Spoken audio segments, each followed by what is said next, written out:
بسم الله الرحمن الرحيم بسم الله الرحمن الرحيم. السلام عليكم ورحمة الله وبركاته.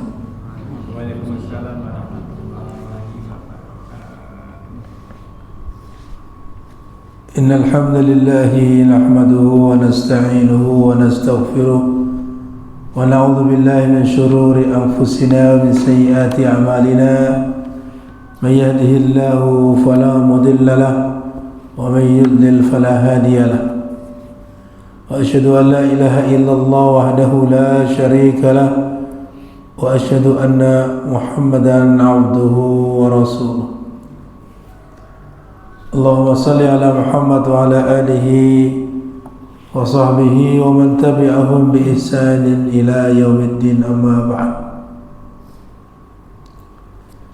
InsyaAllah ta'ala kita akan melanjutkan kembali kajian kita dalam membaca Mukhtasar Sahih Al-Bukhari yang kita ambilkan dari kitab Mukhtasar Sahih Al-Imam Al-Bukhari karya Syekh Al-Albani rahimahullah ta'ala,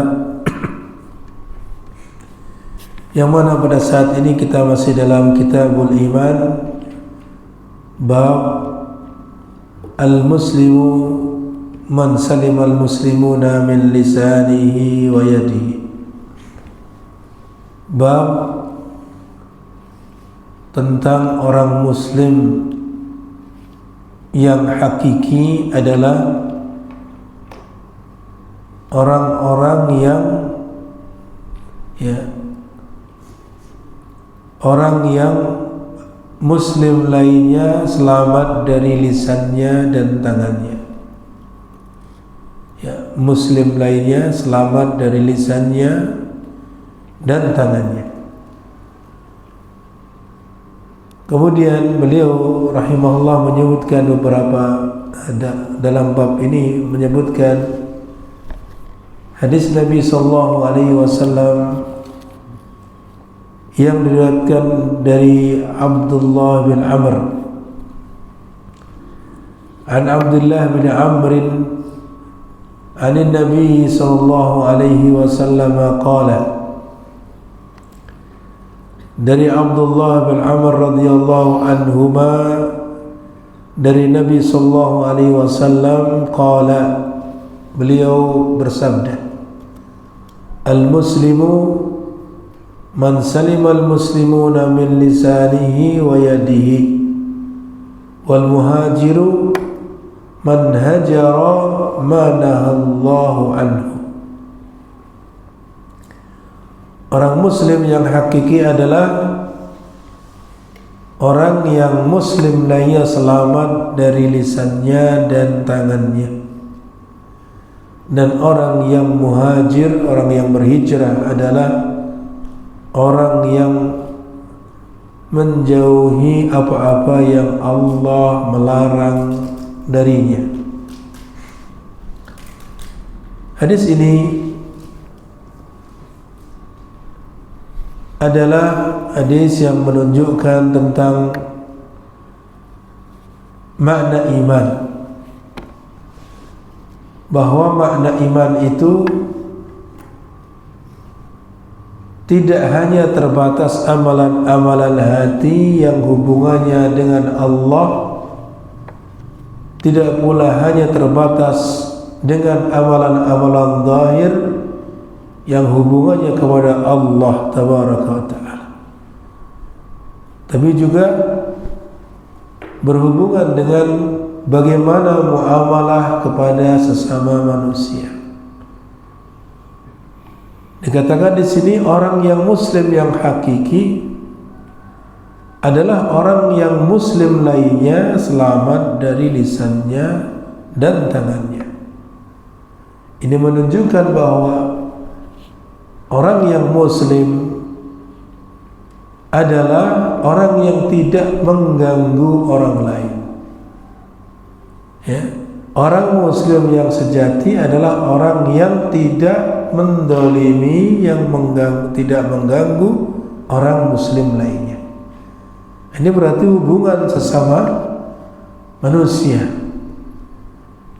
Ya, kita sudah menyebutkan beberapa hadis sebelumnya seperti bunyan Islamu ala khamsin, atau seperti hadis tentang al-iman bid'un wa sittuna syu'bah, ya, dan bahkan sebelumnya tentang laisal birra an tuwallu wujuhakum qibala al-masyriqi walakin wal maghribi walakin al-birra man amana billah.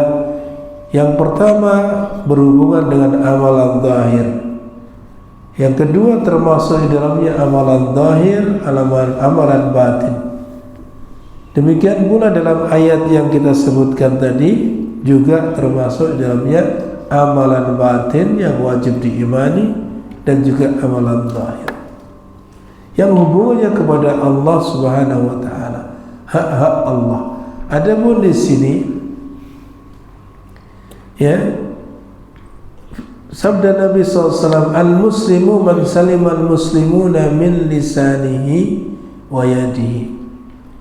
Ini menunjukkan bahwasanya bahwa orang yang muslim, di samping dia bersyahadat alla ilaha illallah, ya, dan bahwa Nabi Muhammad adalah utusan Allah, maka dia juga di samping mengamalkan amalan yang hubungannya dengan Allah seperti mendirikan salat, membayar zakat, berpuasa di bulan Ramadan, menunaikan ibadah haji, juga dia berkewajiban untuk muamalah kepada manusia dengan muamalah yang baik dan tidak mengganggu mereka.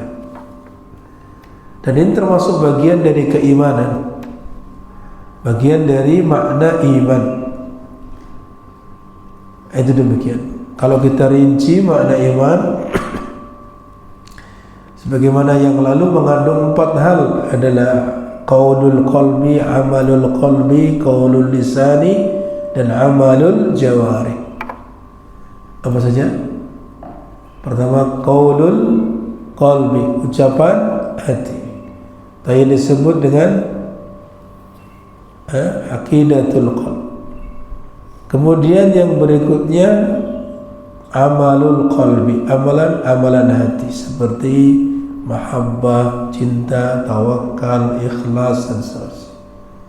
Kemudian qaulul lisan, yang ketiga ucapan lisan, ya, ucapan zikir, baca Al-Quran, ucapan syahadat la ilaha illallah Muhammad Rasulullah, dan seterusnya. Kemudian amalul jawari, termasuk dalam hal amalan ini yaitu menahan diri dari mengganggu orang lain, sehingga orang yang muslim sejati itu tidak mengganggu orang lain, baik dengan lisannya ataupun dengan tangannya.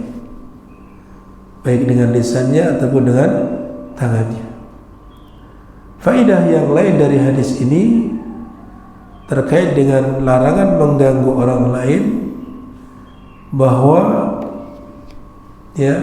didahulukannya lisan dulu daripada tangannya. Di dalam hadis tadi, min lisanihi wa yadihi, karena lisan itu lebih banyak orang melakukannya, ya, lebih mudah terjerumus kepadanya sehingga didahulukan. Entah itu yang melakukannya adalah orang kecil atau orang besar, maksudnya orang yang memiliki pengaruh atau yang tidak memiliki pengaruh, memiliki kekuasaan atau bahkan yang tidak memiliki kekuasaan. Lisan itu gampang mengucapkan kata-kata, ya, mengucapkan kalimat yang menyakiti, yang mendolimi, menggibah, dan seterusnya. Ini lisan bisa diucapkan oleh semua orang, baik itu yang miskin, fakir, tidak punya pengaruh apa-apa di masyarakat, ya, atau yang punya jabatan lebih-lebih. Dan ini bisa dilakukan. Sekarang terwakili lisan itu dengan tulisan melalui komentar. komentar-komentar di WhatsApp, komentar di media sosial yang lainnya. Nah, komentar-komentar itu dianggap bagi sebagian dari lisan. Ya, entah itu mengomentari kebijakan-kebijakan pemerintahan, mengomentari apa yang disampaikan oleh para ustadz, mengomentari, itu semuanya bagian dari mengganggu muslim lain. Maka ini semua akan dimintai pertanggungjawaban di hadapan Allah. Dan yang diserang tidak pandang bulu, ya, dengan lisannya tersebut. Entah itu yang sederajat dengannya, atau yang lebih tinggi, atau yang lebih rendah, diserang semua. Berbeda dengan tangannya. Ya. Orang yang berani mengganggu orang lain dengan tangannya biasanya siapa? Ya. Biasanya yang lebih kuat, biasanya yang lebih besar, ya, secara umur lebih tinggi, biasanya yang juga yang lebih berkuasa. Itu biasanya yang bisa melakukannya. Orang lemah, rakyat biasa, ya, anak kecil tidak punya kekuatan, bisa melakukannya, mengganggu orang lain dengan tangannya? Tidak bisa. Dan juga tidak bisa, jangkauannya pendek, mengganggu dengan tangannya hanya yang ada di dekatnya. Kalau dengan lisannya, mungkin di sini yang diganggu di Malaysia, di Amerika, dan seterusnya. Nah, itu begitu. Jadi makanya didahulukan lisannya daripada tangannya. Ya, al-muslimu man salimal muslimuna min lisanihi wa yadihi. Baik, kita tidak berpanjang lebar. Ini dijelaskan oleh para ulama pada babnya masing-masing. Kemudian yang selanjutnya, wal muhajiru man hajara ma nahallahu anhu. Ya. Man hajara ma nahallahu anhu. Orang yang muhajir, orang yang berhijrah di sini dijelaskan oleh Nabi adalah orang yang menjauhi apa-apa yang Allah larang. Di sana ada hijrah yang umum, bermakna umum, ada hijrah yang bermakna khusus. Dan ini dalam hadis ini hijrah yang bermakna umum, secara umum. Adapun hijrah, ya, berpindah dari negeri kekufuran, negeri kesyirikan kepada negeri Islam, itu hijrah secara khusus. Di mana Nabi dan para sahabat-sahabatnya diperintahkan untuk berhijrah dari Makkah ke Madinah. Ini hijrah secara khusus, yaitu al-intiqal min baladil syirki ila baladil Islam. Ya, berpindah dari negeri kesyirikan, dari negeri yang di situ menentang Islam dan menumbuhkan atau membela kesyirikan, kekufuran, bahkan menghidupkannya. Maka pindah.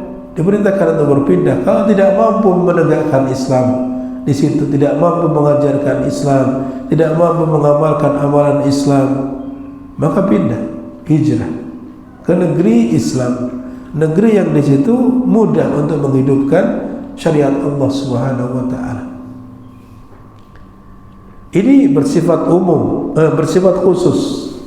Kalau hijrah ini, kalau tadi yang disebutkan dalam hadis adalah umum. Man hajara ma nahallahu anhu.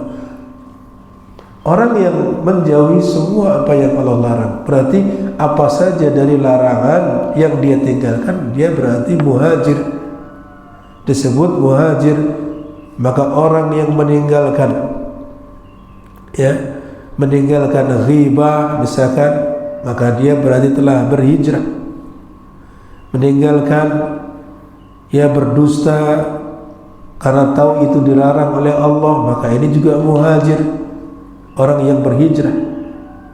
Orang yang meninggalkan kemaksiatan berupa meninggalkan mencuri, meninggalkan durhaka kepada orang tua, meninggalkan mengambil harta orang lain dengan cara yang batil, itu juga dikatakan orang yang berhijrah.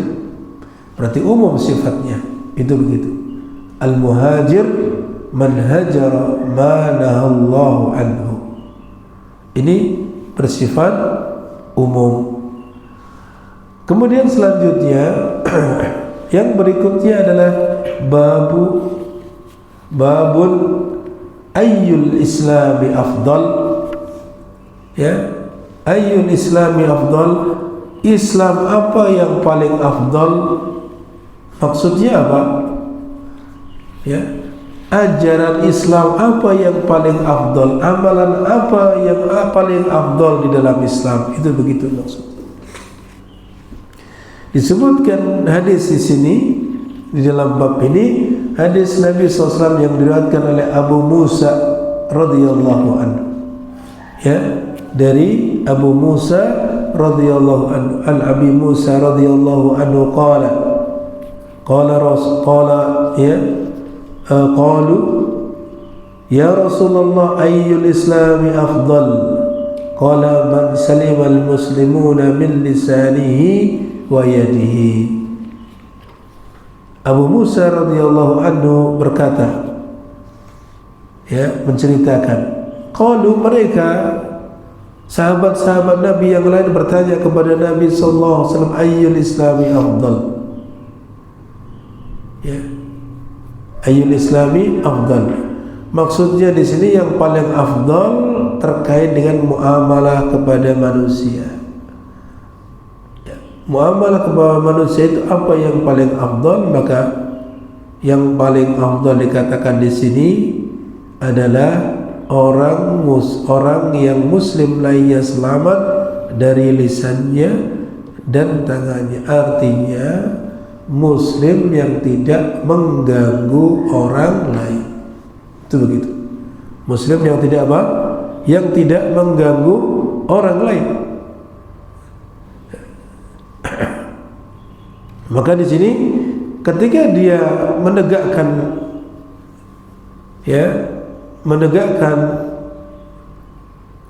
syahadat la ilaha illallah dan Muhammad Rasulullah, kemudian juga mendirikan salat, ini juga afdal. Ya, itu terkait dengan hubungan kepada Allah Subhanahu wa taala. Ya, terkait dengan hubungan kepada Allah Subhanahu wa taala. Tapi terkait dengan hubungan sama manusia, apa yang paling afdal? Yang paling afdal adalah tidak mengganggu orang lain, baik dengan lisannya ataupun dengan tangannya. Itu demikian. Dan ini sama dengan hadis sebelumnya. Kemudian yang berikutnya babun it'amut ta'ami minal Islam. Ya, babun it'amut ta'ami minal Islam, bab tentang memberikan makanan bagian dari agama, bagian dari Islam. Maksudnya melakukan amal berupa memberikan makanan kepada orang yang butuhkan atau orang lain dalam rangka menyenangkan. Itu bagian dari ajaran Islam, bagian dari keimanan. Kemudian beliau mendatangkan hadis Nabi sallallahu alaihi wasallam dari Abdullah bin Amr radhiyallahu anhuma. An Abdullah bin Amr radhiyallahu anhuma anna rajulan sa'ala an-nabiy sallallahu alaihi wasallam ayyul islami khairun. Ya, ada seorang yang bertanya kepada Nabi sallallahu alaihi wasallam, ayyul islami khair? Maksudnya di sini hampir sama tadi dengan pertanyaan sebelumnya. Kalau tadi terkait dengan muamalah, sekarang umum sifatnya, amalan apa yang ada dalam Islam yang paling baik? Ya, qala tut'imut ta'am wa taqra'us salam ala man arafta wa man lam ta'rif. Apa jawaban Nabi sallallahu alaihi wasallam? Beliau bersabda, tut'imut ta'am. Islam yang paling baik, artinya ajaran Islam yang paling baik dalam hal ini adalah engkau memberikan makanan kepada orang lain. Yang kedua, taqra'us salam ala man arafta wa man lam ta'rif. Ya, engkau mengucapkan salam, artinya bertemu, mengucapkan salam kepada orang yang engkau ketahui atau yang tidak engkau ketahui. Ya, yang pertama, engkau memberi makanan. Ya, ini termasuk bagian dari amalan yang terpuji karena dikatakan sebagai amalan dalam Islam yang terbaik. Ya, bisa jadi itu pertama dalam rangka mendekatkan diri kepada Allah ketika memberi makanan orang fakir ataupun orang miskin atau yang membutuhkan yang lainnya. Ini bagian dari, ya, pertama amalan itu terpuji. Ditambah lagi bagian dari cara mendekatkan diri kepada Allah Tabaraka wa Ta'ala. Atau yang ketiga, kalaupun dia bukan fakir, bukan miskin, misalkan dia selevel dengan dia secara ekonomi, ya, atau mungkin bisa jadi lebih tinggi kedudukannya secara ekonomi, ya, maka ini tidak rugi, itu juga sebuah kebaikan. Karena mengajak orang makan, siapa yang tidak mau diajak makan?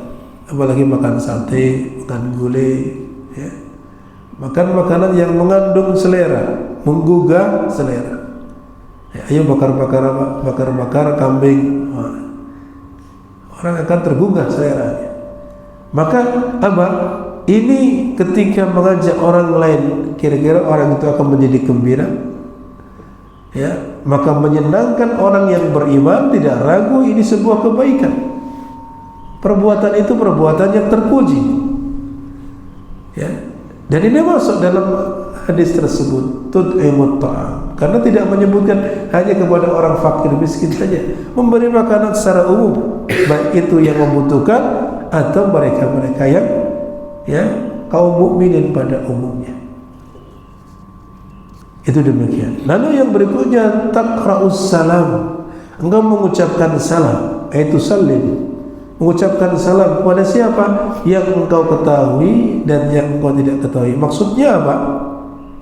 Apakah engkau mengucapkan salam kepada orang yang engkau ketahui dia muslim, atau engkau tidak tahu dia muslim atau bukan muslim? Bukan seperti ini maksudnya. Mengucapkan salam kepada muslim. Tapi kan muslim itu ada yang kita kenal, ada yang kita tidak kenal. Selama kita tahu secara umum, secara ciri khas dia itu muslim, masuk masjid misalkan, atau kalau di pasaran atau mungkin ketemu di toko atau di jalan, dia ciri khasnya muslim, ya, pakai kopiah, pakai sarung atau pakai baju koko, ya, atau secara zahir orang menilai itu muslim, walaupun kita tidak mengenalnya. Ini adalah amalan terbaik ketika seorang mau mengucapkan salam kepadanya. Itu begitu maksudnya. Bukan maksudnya apa?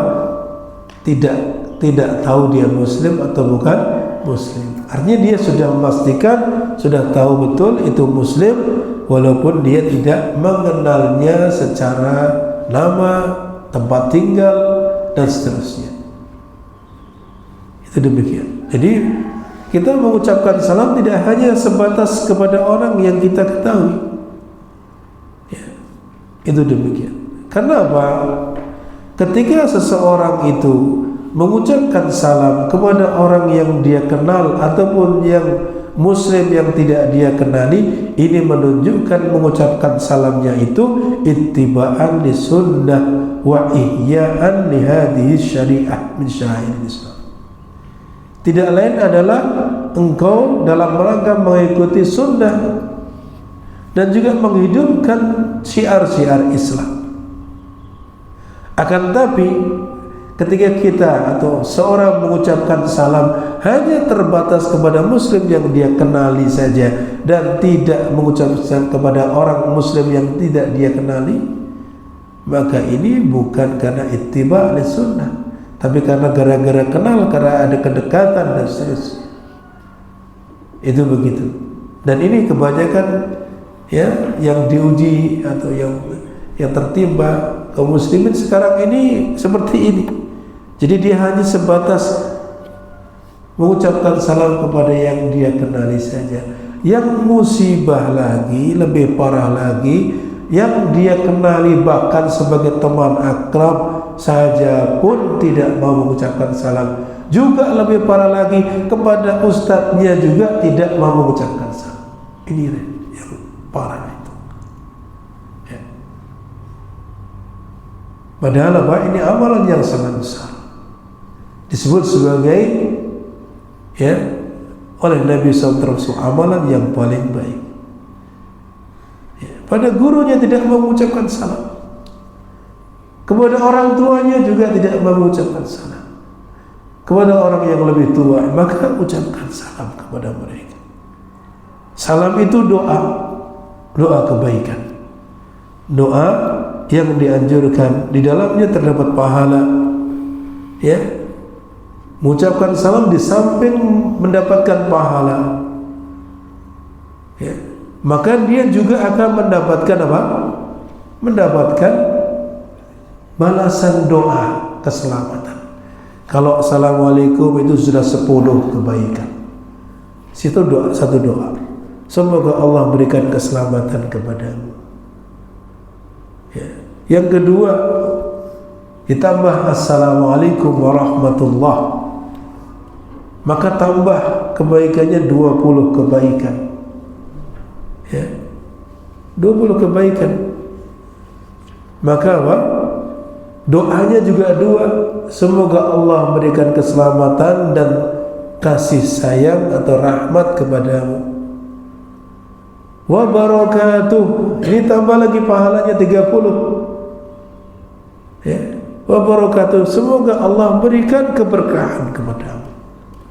Coba, di dalamnya terdapat ucapan yang sangat luar biasa. Akan tapi begitulah kaum muslimin meremehkan ya, meremehkan pahala yang besar dari amalan yang kecil, hanya sekedar salam ya. Padahal itu juga termasuk bagian dari apa? Cara supaya apa? Ya, saling mencintai, akan menumbuhkan rasa cinta sesama muslim ya. Saling mencintai ya. Nabi SAW pernah menunjukkan kepada sahabat-sahabat, tahukah kalian apa yang menyebabkan kalian apa? Masuk Islam, masuk surga ya. Maka mereka menjawab Allah wa Rasulullah. Maka Nabi mengatakan bahwasanya engkau tidaklah akan masuk surga sampai kalian beriman, dan tidaklah kalian beriman sampai kalian saling mencintai ya, saling mencintai. Lalu Nabi menunjukkan kepada mereka, apakah kalian ingin saya tunjukkan bagaimana cara kalian saling mencintai ya, maka apa? Absus salam bainakum, sebarkan salam di antara kalian, niscaya kalian akan saling mencintai. Itu begitu. Cara saling merekatkan hubungan, ya, menumbuhkan rasa kasih sayang, rasa cinta sesama kaum muslimin adalah tadi mengucapkan salam. Ucapan salam baik kepada orang yang dia kenali atau yang tidak dia kenali dari kaum muslimin. Lalu kalau ada orang yang kita tahu dia itu muslim, tidak mengucapkan salam kalau bertemu, apakah kita tegur? Sebagai bagian dari Syekh Utsaimin menjelaskan kepada kita dalam syarah Sahih Bukhari ini ya. Beliau menjelaskan ketika ada orang yang tidak mau mengucapkan salam kalau bertemu,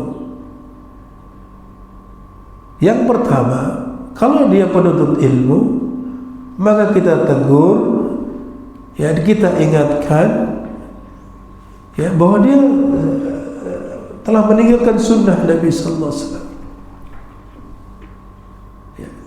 Hendaknya apa? Dikerjakan supaya dia mengikuti sunnah Nabi sallallahu alaihi wasallam, mengamalkannya. Kalau orang awam diajari, kalau belum tahu misalkan, maka kita ajari, kita tegur, kita ajari, ya. Lalu kita kabarkan, kalaupun dia ngeyel misalkan, ya akhi, ini adalah amalan dalam Islam yang sangat besar. Bukankah engkau ingin yang mendapatkan doa sama kaum muslimin? Ini mah ucapan kita ke satu ucapan saja, assalamualaikum, itu 10 kebaikan. Sedangkan apa? Ucapan tersebut juga menyebabkan seorang itu saling mencintai. Kecuali apa? Ketahuilah bahwa saling mencintai itu adalah bagian dari keimanan, bahkan sebagai penyebab dimasukkannya ke dalam surga. Itu begitu. Maka ini insyaallah akan menjadi penyemangat untuk mengucapkan salam. Demikian. Dan selanjutnya, bab selanjutnya adalah babun min al-imani an yuhibba li akhihi ma yuhibbu li nafsihi. Babun apa? Min al-iman an yuhibba li akhihi ma yuhibbu li nafsihi.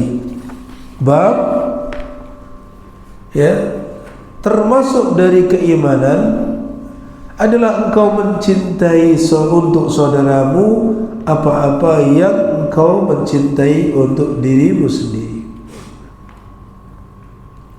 Ya, jadi apa? Bab am yuhibba li akhi, dia mencintai untuk saudaranya apa-apa yang dia mencintai untuk dirinya sendiri. Ya, dia berusaha menyukai untuk saudaranya apa yang dia sukai untuk dirinya sendiri. Lalu didatangkan hadis Nabi sallallahu alaihi wasallam, ya, dari Anas radhiyallahu anhu, di mana Nabi sallallahu alaihi wasallam bersabda, "An Anas radhiyallahu anhu 'anil Nabi sallallahu alaihi wasallam qala, la yu'minu ahadukum hatta yuhibba li akhihi ma yuhibbu li nafsihi." Tidaklah beriman salah seorang di antara kalian, ya, sampai dia mencintai untuk saudaranya apa yang dia cintai untuk dirinya sendiri, sampai dia menyukai untuk saudaranya apa yang dia sukai untuk dirinya sendiri. Ketahuilah bahwasanya hadis ini menunjukkan bahwa, ya, kecintaan seseorang untuk saudaranya apa yang dia cintai untuk dirinya sendiri ini termasuk bagian dari iman, ya. Dan tidak adanya hal itu, tidak adanya kecintaan seseorang untuk saudaranya seperti apa yang dia cintai untuk dirinya sendiri, apakah kemudian keimanannya hilang, ya, atau ini keimanan asli, keimanannya akan disebut dengan aslul iman, ya, keimanannya secara otomatis langsung hilang dari dirinya, atau imannya menjadi berkurang, artinya kesempurnaan imannya. Karena di sini Nabi SAW, la yu'minu ahadukum, tidak beriman salah seorang di antara kalian ketika dia meninggalkan sesuatu, meninggalkan yang seharusnya dia lakukan, yaitu mencintai untuk saudaranya apa yang dia cintai untuk dirinya sendiri. Ya, itu demikian. Kira-kira,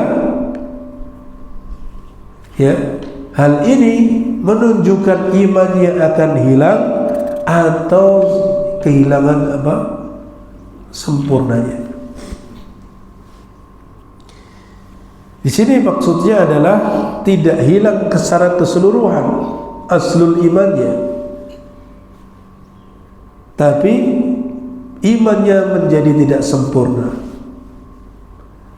ya, imannya menjadi tidak sempurna, sehingga kita mengartikannya tidaklah sempurna iman salah seorang di antara kalian sampai dia mencintai untuk dirinya, untuk saudaranya seperti sampai dia mencintai untuk saudaranya apa yang dia cintai untuk dirinya sendiri.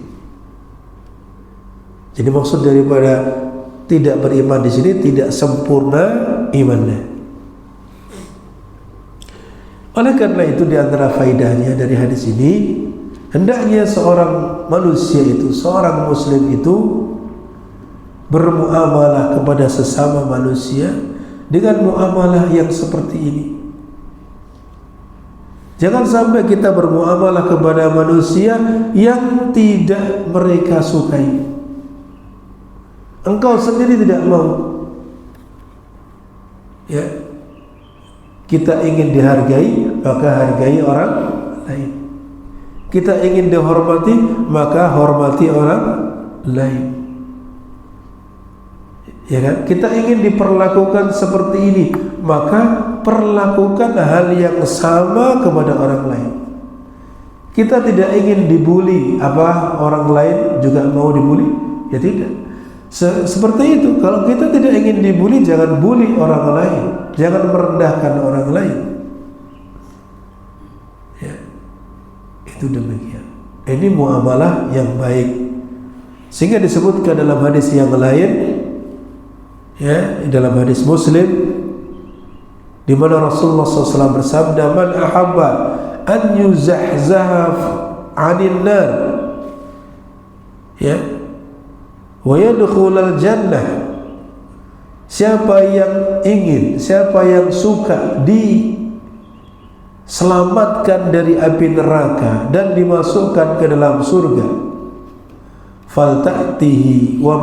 falta'tihi maniyatu wa huwa yu'minu billahi wal yawmil akhir wal ya'ti ilan nasi alladhi yuhibbu an yu'ta ilaihi.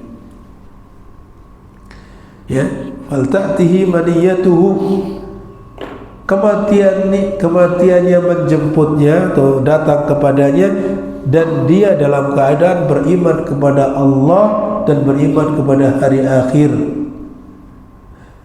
dan dia bermuamalah kepada manusia sebagaimana dia ingin dimuamalai seperti itu. Dia memperlakukan manusia sebagaimana dia ingin diperlakukan oleh orang lain seperti itu. Ya. Dia menghargai orang lain sebagaimana dia ingin dihargai oleh orang lain seperti itu. Ini demikian. Jadi di samping dia beriman kepada Allah dan hari akhir, maksudnya beriman kepada semua yang Allah wajibkan untuk imani. Lalu muamalahnya kepada manusia, ya, sebagaimana yang sudah kita sebutkan.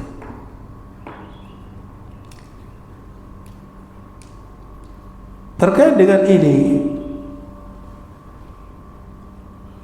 bagaimana menggabungkan dengan hadis bahwa dengan hadis ini bahwa manusia itu juga menyukai dirinya adalah yang paling utama, yang paling afdal, dirinya yang paling terdepan. Manusia ada kecenderungan punya seperti itu. Saya yang paling pertama dalam ibadah, paling pertama dalam ini dan itu.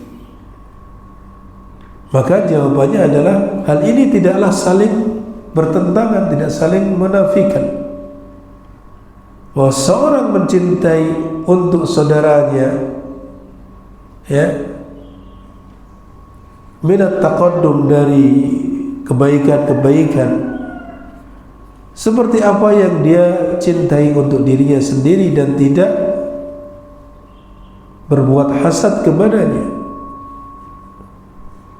Akan tapi hal ini tidaklah diperintahkan untuk mendahulukannya kepada terhadap dirinya sendiri dalam masalah ketaatan. Ya, di sana ada istilah itsar, mendahulukan orang lain daripada dirinya sendiri. Ini butuh perincian apa yang dimaksud. Karena itsar atau mendahulukan orang lain terhadap dirinya sendiri ada perkara dalam perkara yang wajib, dalam perkara yang mustahab, dan perkara yang mubah. Ya, bagaimana itsar dalam perkara yang wajib, mendahulukan orang lain dalam perkara yang wajib daripada mendahulukan dirinya. Maka para ulama mengatakan ini haram. Dia dahulukan untuk dirinya, itu jika perkara yang wajib. Karena apa? Ketika mendahulukan orang lain dalam perkara yang wajib, itu berarti telah dia menggugurkan kewajiban yang seharusnya untuk dirinya. Dia tidak mengerjakan yang seharusnya dia wajib melakukannya. Contoh, perkara yang wajib. Ada seorang ingin berwudu, tapi airnya hanya cukup untuk satu orang. Ini ada dua orang. Hanya satu, hanya untuk satu orang. Apakah dia, sudahlah kamu yang wudu, saya yang tayamum? Bagaimana? Ya, padahal wudu itu termasuk syarat sahnya sholat. Maka ini tidak boleh mendahulukannya untuk dia. Dia wudu hanya cukup satu, apalagi ini miliknya, maka dia berwudu dengan itu. Biarlah orang yang satunya dia dengan tayamum. Ini karena perkara yang wajib.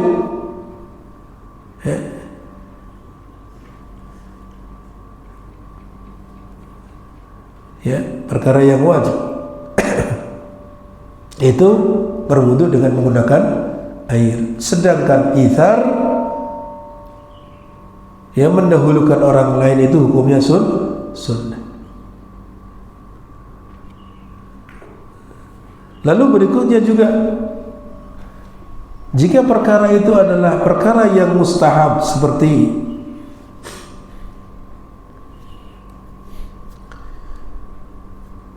salat shaf yang pertama,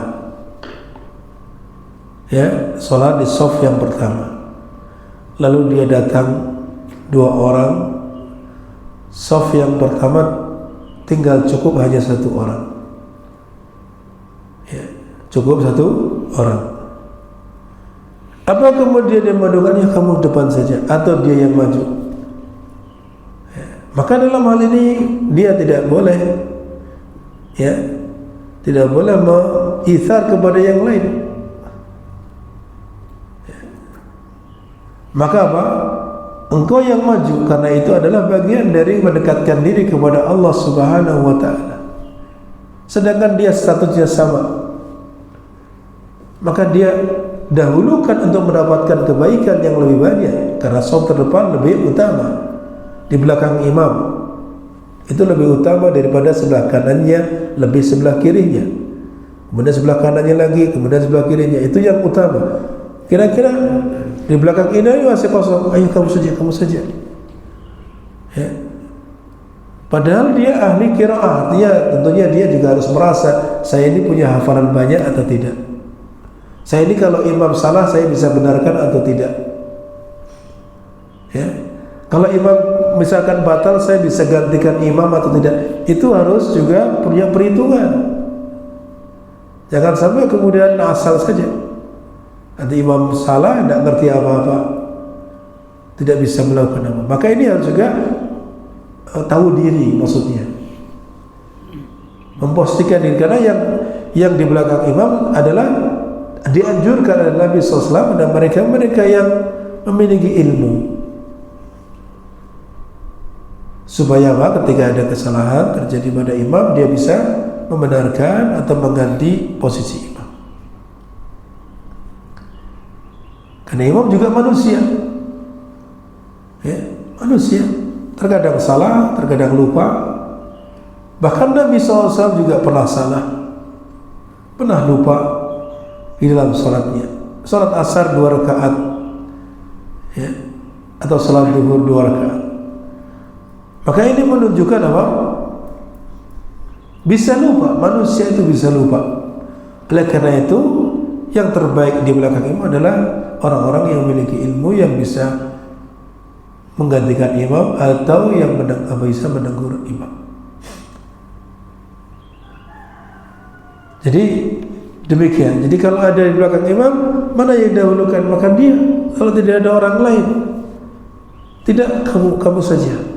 Kenapa? Ini itsar terhadap amal perbuatan yang disunnahkan, maka sebaiknya dia mendahulukannya, mendahulukan dirinya, bukan orang lain, ya. Mendahulukan dirinya untuk mendapatkan amalan yang sunnah, yang utama, kecuali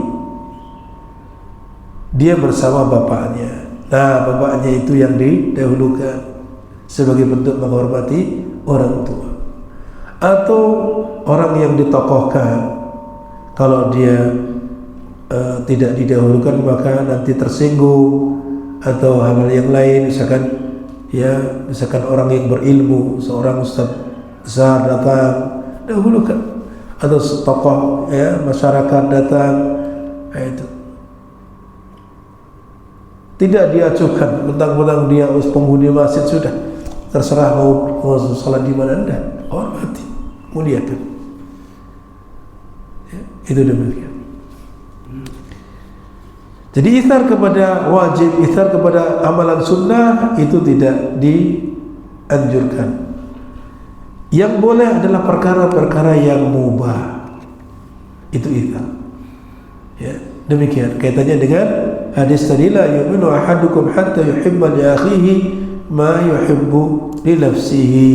Ini bagian dari amalan-amalan ya, yang merupakan mengurangi keimanan. Dapat mengurangi keimanan jika dia tidak melakukannya, ya, berarti itu perkara yang wajib, ya, itu perkara yang wajib karena dapat mengurangi keimanan. Artinya apa? Kita menghargai orang lain sebagaimana kita ingin dihargai. Kita misalkan suka untuk ya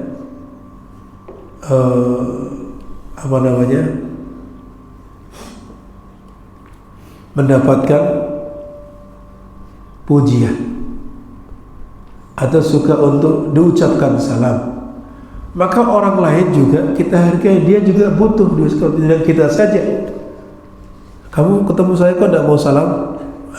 Tidak demikian. Tapi apa? Ketika dia ingin diucapkan salam terdahulu, maka dia juga mengucapkan salam kepada orang, karena sama.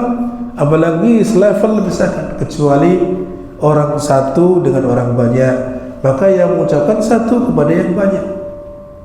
Orang yang duduk dengan orang yang berjalan, maka yang mengucapkan yang mana? Yang berjalan. Yang berkendaraan dengan yang berjalan, mana yang mengucapkan, atau yang duduk? Yang berjalan, yang berkendaraan, ucapkan yang salam kepada yang duduk. Itu begitu. Kenapa? Karena kalau orang yang berjalan, apalagi dia di atas kendaraan, ketika dia tidak mengucapkan terlebih dahulu, seolah-olah dia akan merasa lebih tinggi dari yang lain. Ada indikasi kepada kesombongan, kemudian merendahkan orang lain. Itu begitu. Sehingga dianjurkan untuk apa? Yang berkendara mengucapkan salam kepada yang duduk atau yang berjalan. Ini demikian. Jadi kita menghargai, kita mencintai untuk saudara kita sebagaimana apa yang kita akan, sebagaimana yang dia sukai untuk dirinya sendiri. Ini hukumnya wajib, karena konsekuensinya kalau dia tidak melakukannya akan mengurangi kesempurnaan iman.